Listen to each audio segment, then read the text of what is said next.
So welcome to our video, I believe video number 6. We're in the respiratory system study guide, and as usual, we have our reviewer, multiple choice quiz, and essay questions. So respiratory system reviewer. So anatomy of the respiratory system. So it's divided into upper and lower tracts. So upper respiratory tract is we have our components. The upper respiratory tract begins the nares or nostrils. It includes the nasal cavity, paranasal sinuses, which is the frontal, ethmoid, sphenoid, and maxillary. And then the last component is the pharynx. Next is the pharynx, which is the throat, and then it's divided into 3 sections. It's the nasopharynx, oropharynx, and laryngopharynx. And then going down a little bit more is the larynx. It's also known as the voice box, and it contains the vocal cords for sound production and the epiglottis, which prevents food from entering the lower airways. And that's your upper respiratory tract. The lower, let's go to the lower components. So it includes the trachea, the bronchi, bronchioles, and alveoli. So trachea and bronchi. So the trachea or windpipe, it bifurcates. Okay, so it bifurcates at a point called the carina into the right and left main bronchi. So that's very important. And it leads to the respective left and right lungs. And these further divide into smaller bronchioles, like the root of a tree. Next is the lungs and the lobes. The lungs are the primary organs of respiration. And the right lung has 3 lobes.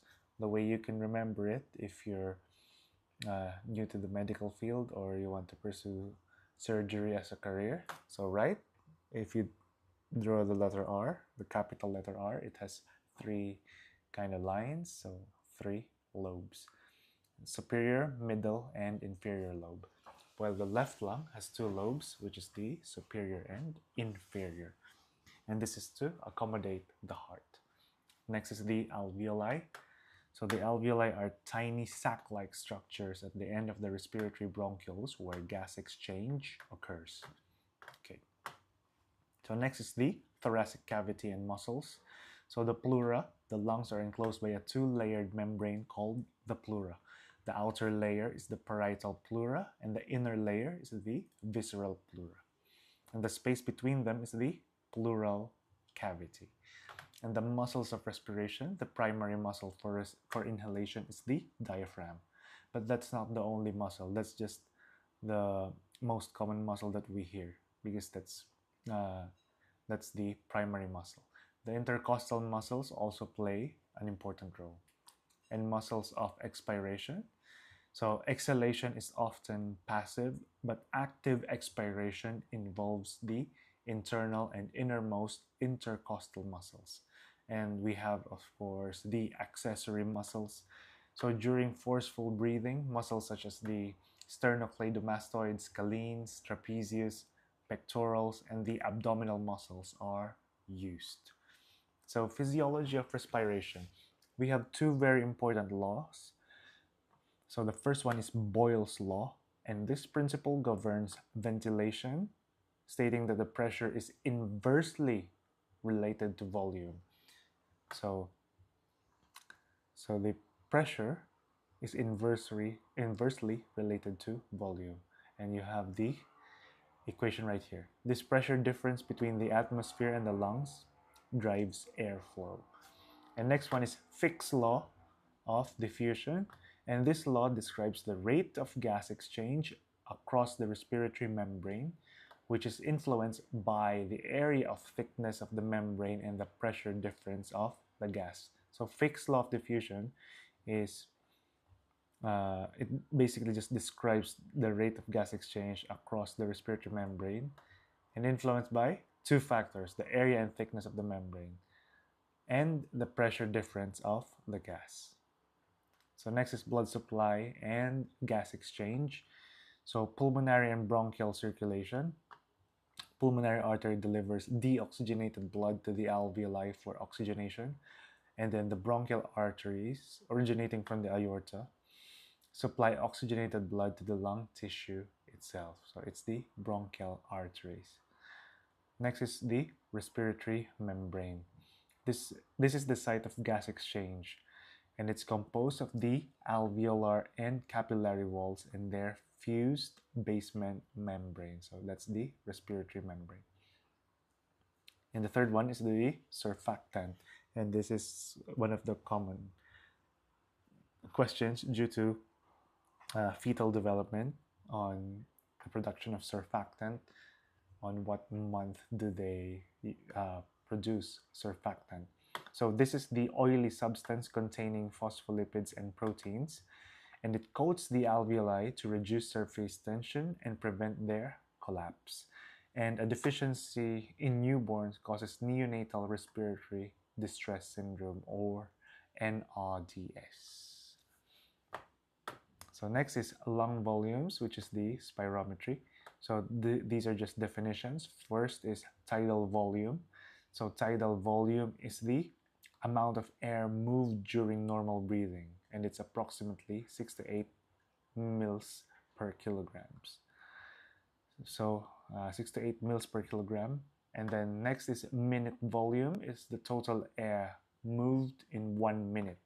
So this can be computed by tidal volume times respiratory rate. So and then tidal volume can be computed by 6 to 8 milliliters per kilogram. So just multiply this to the weight. So this is the minute volume is typically 5 to 8 liters per minute at rest. Very important, at rest. Next is total lung capacity, or TLC. So this is the maximum volume of air the lungs can hold, and it's around 6 liters in a healthy adult. So that's just respiratory system reviewer in a nutshell. So I urge you to answer the multiple choice quiz, and let's go to some essay questions. So describe the complete anatomical pathway of air from the nares to the alveoli, detailing the key structures of the upper and lower respiratory tracts encountered along the way. Very good question. So the journey of air into the human body begins at the nares and travels through a series of progressively smaller structures in the upper and lower respiratory tracts, terminating in the alveoli, where gas exchange occurs. The upper respiratory tract is responsible for warming, filtering, and humidifying inspired air. Air first enters the nasal cavity and the adjacent paranasal sinuses, and from there it passes into the pharynx, and this is in order: nasopharynx, oropharynx, and laryngopharynx. And the final component of the upper tract is the larynx, which contains the epiglottis. And upon passing the larynx, air enters the lower respiratory tract, beginning with the trachea. The trachea bifurcates or splits into two, and it's at the carina, that's the landmark, into the right and left main bronchi. Within the lungs, the bronchi continue to divide into smaller bronchioles, which ultimately terminate in clusters of alveoli, where gas exchange occurs. Next is explain the mechanics of ventilation, incorporating the roles of the primary and accessory muscles, the principles of Boyle's law, and the key pressures involved in breathing. So this is just a fairly simple explanation. So ventilation is governed by Boyle's law, which states that pressure is inversely related to volume. So inversely related to volume. Pressure is inverse. So low pressure, so high volume. And then low volume, high pressure. High volume, low pressure. So inspiration is an active process driven by the contraction of the diaphragm and external intercostal muscles. This increases the thoracic volume and lowering intrapulmonary pressure below atmospheric pressure, causing air to flow in. And quiet expiration is passive as these muscles relax.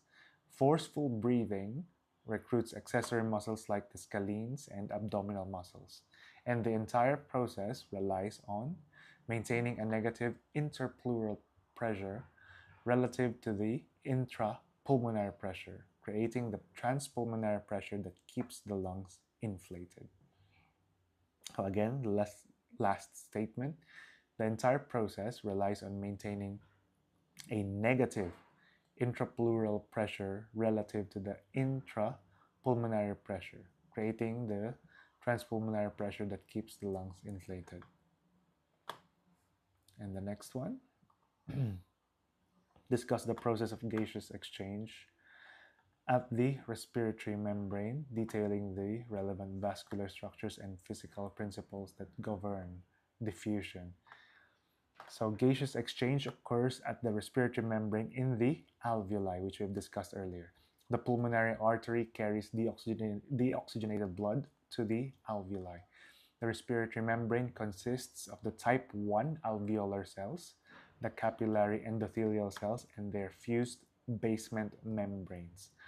And the rate of gas movement is governed by Fick's law. And this is the Fick's law of diffusion, which depends on the surface area, pressure gradients, and membrane thickness. Oxygen diffuses from the high-pressure alveoli into the low-pressure capillary blood, while carbon dioxide diffuses in the opposite direction. So again, oxygen diffuses from the high-pressure alveoli into the low-pressure capillary blood, where carbon dioxide diffuses in the opposite direction, and it's where gas exchange occurs. And question number 4, using the provided chest x-ray images. I don't think I have the chest x-ray here. So we'll skip to question number 5. Explain the structure and function of the pleura. How do the pressure dynamics within the pleural cavity, especially the intrapleural pressure, facilitate normal lung function? Okay. So the pleura, it's a 2-layered membrane. That's all very important to note, with a visceral layer on the lung surface and the parietal layer lining the chest wall. The pleural cavity between them contains fluid to reduce friction. And the key to its function is the negative interpleural pressure, which is lower than the pressure inside the lungs. Now, why is this pressure difference important? So this pressure difference creates the transpulmonary pressure, which acts like a suction to keep the lungs adhered to the chest wall, preventing them from collapsing and ensuring they expand and contract with the thoracic cavity during breathing. So again, the pleura is a 2-layered membrane with a visceral layer of the lung surface and a parietal layer lining the chest wall. So the pleural cavity between them contains fluid to reduce friction. And the key to its function is the negative intrapleural pressure, which is lower than the pressure inside the lungs. And why is this important? The difference creates the transpulmonary pressure, and then it acts like a suction to keep the lungs adhered to the chest wall, preventing them from collapsing and ensuring they expand and contract with the thoracic cavity during breathing. And that's the structure and function of the pleura. Now, if you found it useful, so I urge you to take the quiz, and of course like and subscribe to further grow the channel. And if you have any suggested topics, just comment down below and we will endeavor to make them. And I'll see you in the next video.